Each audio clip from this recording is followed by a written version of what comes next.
Pendant ce temps, dans cet infâme bourbier mielleux qu'est le village des Schtroumpfs, des décérébrés azurés survivants s'adonnent à une joute dansante d'une allégresse lobotomisante. Le grand Schtroumpf officie cette cérémonie absurde, tandis que la Schtroumpfrette se voit cantonnée de façon aberrante au rôle de vocaliste, une dilapidation totale de ses capacités. Là, un mot entier n'est qu'un agglomérat soporifique de Schtroumpfs dépourvus de toute profondeur, chacun défini par un unique et grotesque trait de caractère. On y trouve l'exaspérant Schtroumpf à lunettes, l'égocentrique Schtroumpf coquet, l'éternel froussard Schtroumpf peureux, l'éternel Schtroumpf costaud et le Schtroumpf grognon, morose comme on pouvait s'y attendre. La morale écœurante de l'histoire, c'est que chaque Schtroumpf, sans exception, a déniché sa précieuse vocation au sein de cet enfer communautaire sointant la miaiserie. Absolument tous ont une fonction, à l'exception d'un spécimen d'une inutilité monumentale qu'ils ont surnommé sans nom. Cette créature pathétique se complaît dans un auto-apitoiement abject, se percevant comme un paria pour n'avoir pas la moindre foutue idée de quoi faire de son existence.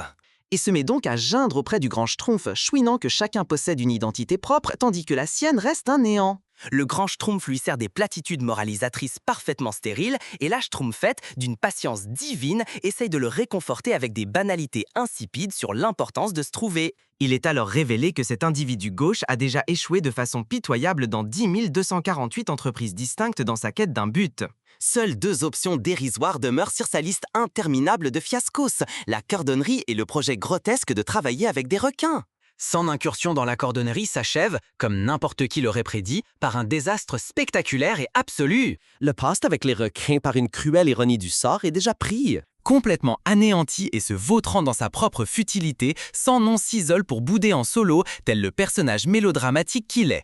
Il inonde ensuite le paysage d'une complainte misérable et larmoyante sur son sentiment perpétuel d'inadéquation. L'être désespéré aspire juste à quelque chose de spécial qui lui soit propre, une supplique véritablement pathétique lancée à l'univers. Par une coïncidence sortie tout droit du cul du scénariste, le pimpant grimoire qui glandait dans un buisson voisin entend ses lamentations pitoyables. Dans un moment de pure connerie, le bouquin est inexplicablement touché par ces jérémiades d'une sincérité irritante et choisit de lui conférer quelques pouvoirs. Soudain, ce parfait Kidam peut manipuler de la magie véritable et il en déduit sur le champ que ce doit être sa vocation tant attendue. La créature décérébrée n'en a pas la moindre putain de chose à carrer de remettre en question ce développement miraculeux ne serait-ce qu'une seconde. Submergé par une joie crétine, Sans Nom retourne au village en plastronnant pour exhiber ses nouveaux talents devant les autres. Il se comporte comme un gamin qui vient de réussir un tour de cartes minable et refuse de la boucler. Le grand Schtroumpf, observant ce spectacle imbécile, lance immédiatement un avertissement sinistre sur les dangers abyssaux d'une telle magie. Il tente d'exposer que les Schtroumpfs sont foncièrement inaptes à manier la magie, mais Sans Nom est bien trop occupé à se la péter pour prêter attention. Naturellement, l'étalage magique ostentatoire de Sans Nom génère une gigantesque balise « Venez me niquer la gueule » qui bug sa position à tout le cosmos. Le sous-fifre de Razamel, un débile nommé Joël, repère vite ce signal sur son appareil au nom ridicule de Maléficomètre. Opérant depuis son château en ruine, Razamel ouvre un portail dimensionnel en plein cœur du village. Le vortex cause sans attendre une mandale monumentale au grand Schtroumpf et l'aspire, le capturant sans la moindre résistance. Avant d'être totalement happé, le grand Schtroumpf bug une instruction cruciale au Schtroumpf paniqué. « Trouvez Ken !» Les Schtroumpfs restants pètent un câble dans une panique totale, blâmant instantanément leur ennemi de toujours, Gargamel, pour le kidnapping du grand Schtroumpf. En tant qu'abruti fini et irrécupérable, ils décident que la meilleure stratégie est d'employer la magie instable de Sans Nom pour invoquer Gargamel et son acolyte félin, Azraël. Ils réussissent, on ne sait comment, à le coincer dans une cage, se rengorgeant de fierté pour leur plan désastreusement à courte vue. Gargamel, quant à lui, nie toute participation à l'enlèvement, et pour une fois, le misérable enfoiré dit probablement la vérité.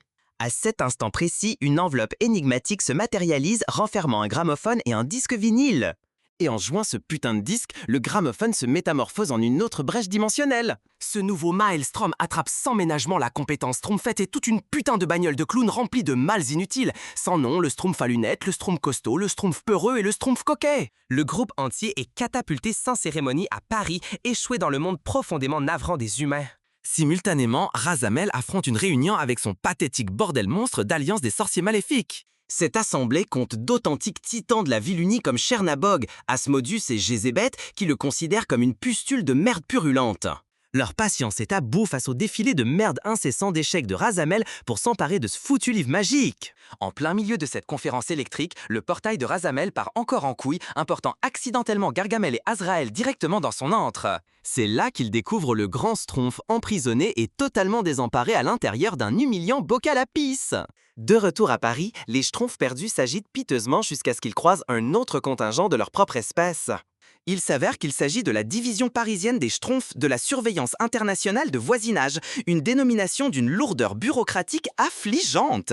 Ils sont dirigés par une Schtroumpfette autrement plus capable nommée Moxie, une femme qui, Dieu soit loué, est dotée d'un cerveau fonctionnel. La compétente Moxie les pilote à travers une boule à facettes magique de toutes les putains de choses possibles pour localiser Ken. On apprend que Ken est le gros compte frère du grand Schtroumpf avec qui il est en froid et qui vit en exil volontaire depuis des lustres.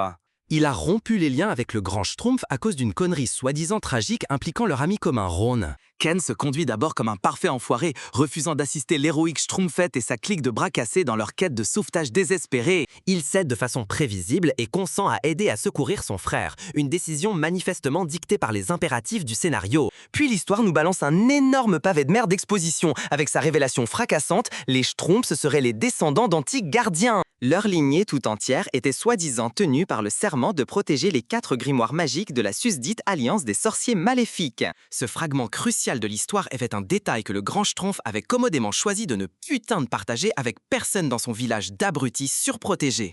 Ken précise que leurs adversaires sont partout et expose sa philosophie de combat bien plus offensive du genre « cherche la merde et tu vas la trouver ». Exploitant la magie usurpée de Sans Nom, le groupe tente stupidement de se téléporter directement dans la forteresse de Razamel. Cependant, le château est blindé par un champ de force, parce que, évidemment, qui repousse sans effort leur sortilège d'amateurs d'une bonne grosse torgnole. Leur sort se retourne contre eux, les projetant s'écraser au cœur désertique de l'outback australien. Là, ils tombent immédiatement sur les Snooterpoots, une espèce de petite bestiole poilue et apparemment insignifiante. Ces créatures survivent manifestement en récupérant les débris abandonnés par d'autres naufragés interdimensionnels. Dans un tournant narratif de merde profondément saugrenu, on découvre que Ken partage un passé amoureux avec leur chef, une créature nommée Mama Pout. Lorsque Ken sollicite de l'aide, Mama Pout envoie sa requête se faire foutre, prétextant une peur couarde pour la sécurité de son peuple. En apprenant le plan des sorciers d'annihiler tout ce qui est bon, Sans Nom cède à la panique et essaie de planter là ses camarades. Il se liquéfie en une flaque tremblotante et stérile d'anxiété pure. La Schtroumpfette doit poursuivre le Schtroumpf peureux et lui chanter une chanson pour l'aider à retrouver sa confiance. Ce spectacle douloureusement convenu et ringard se révèle, on ne sait comment, efficace sur cet imbécile simplet. Le temps qu'il regagne la grotte, il constate que Razamel a déjà pris d'assaut leur refuge, l'ayant mis à sac. Le scélérat a enlevé plusieurs Schtroumpfs et, tant qu'à faire, 2 des Snooterpoots avec. Cette agression directe donne enfin à Mama Pout le coup de pied aucune nécessaire pour abandonner sa lâcheté et se joindre au conflit. Elle utilise la technologie de son peuple pour transporter la courageuse Schtroumpfette et le toujours putain d'inutile Sans Nom au périmètre du château de Razamel à Munich. Le trio échafaude d'un plan manifestement débile pour infiltrer la place forte en se camouflant dans une livraison de bouffe. C'est une stratégie d'attardé mental et pourtant elle fonctionne on ne sait comment, leur permettant de déjouer la surveillance. Une fois dans l'enceinte, ils surprennent Razamel testant une machine grotesque conçue pour passer au putain de mixeur l'essence de Schtroumpf pour en faire une bouillie infâme. L'affrontement final éclate quand le pampan grimoire décide enfin de cesser de jouer les petites merdes sournoises et de révéler sa présence. Le livre conscient était planqué sous le chapeau ridicule de Sans Nom durant toute cette putain d'épreuve. Cette révélation confirme que Sans Nom n'a jamais eu le moindre pouvoir. Le bouquin n'a fait que lui baiser le cerveau comme une marionnette décérébrée. Razamel atteint alors un nouveau sommet de connardise, torturant la formidable Schtroumpfette avec des preuves photographiques de ses origines artificielles et maléfiques. Il révèle avec venin qu'elle était une création conjointe de lui-même et de Gargamel, un passé qui avait été complètement effacé de sa mémoire. Ce n'est rien de plus qu'une manœuvre psychologique de bas étage de la part d'un champion olympique des Connors. Razamel déchaîne alors un sortilège immonde pour corrompre Gentil, le pliant de force à sa putain de volonté pour en faire un instrument de magie noire. Ayant obtenu ce qu'il voulait, il fait un coup de pute à Gargamel en l'abandonnant sans scrupule, révélant n'avoir jamais eu la moindre once de loyauté pour son propre frère. Il se tire simplement avec son butin corrompu, déléguant l'exécution de tous les prisonniers à son subalterne, Joël. Cependant, dans un instant de putain de merde réellement stupéfiant, Gargamel intervient, libérant les captifs et octroyant même des ailes à son chapeau à Azrael pour aider à leur fuite. Il forge une alliance temporaire et profondément déconcertante avec ses ennemis jurés pour affronter son frère félon. Le grand Stromp et Ken finissent par vider le putain de sac sur la sinistre vérité derrière la sinistre disparition de leur ami Ron. Lors de leur ultime confrontation avec Razamel pour les livres, le sorcier maléfique avait balancé Ron dans une autre dimension par un portail.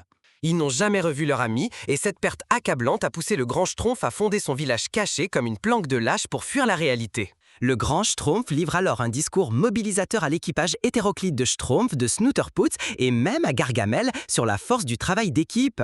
Gargamel, pour une fois dans sa putain de vie, se rend utile en dévoilant la destination de Razamel, le point de convergence où l'alliance des sorciers maléfiques se rassemble. À cet endroit précis, Razamel confronte enfin les 3 autres sorciers pour leur putain de critique et leur condescendance incessante. Dans un coup de pute étonnamment astucieux, il leur chourave tous leurs livres et emprisonne les 3 puissants sorciers dans une putain de fontaine à eau. Il se tient alors là, suffisant, après avoir usurpé le contrôle total de toute cette alliance pathétique. Les soi-disant héros débarquent avec un timing scénaristique de merde parfait, juste au moment où Razamel s'apprête à lancer son plan diabolique. Il agit trop vite cependant, utilisant le gentil corrompu pour arracher l'âme de bonté de chaque Schtroumpf, à l'exception de Sans Nom et de l'indomptable Schtroumpfette. La Schtroumpfette sort alors une manœuvre de génie de son cul, simulant de se rallier à la cause de Razamel pour créer une diversion. Elle s'empare du gentil corrompu et plonge dans un portail avec Sans Nom sur ses talons, initiant une poursuite qui vire au spectacle de merde chaotique. Il se ferait un chemin bordélique à travers une kyrielle de dimensions, se muant en figurine d'argile, en bon chum allumette et même en guerrier d'anime surfait. Razamel finit par leur baiser le cerveau pour les contraindre à retourner au village des Schtroumpfs, où il récupère enfin son précieux butin. Durant l'affrontement ultime, Sans Homme s'en prend absolument plein la gueule mais découvre enfin sa véritable vocation. Il s'avère qu'il possède de réels pouvoirs magiques sortis de son cul, totalement distincts du livre Gentil.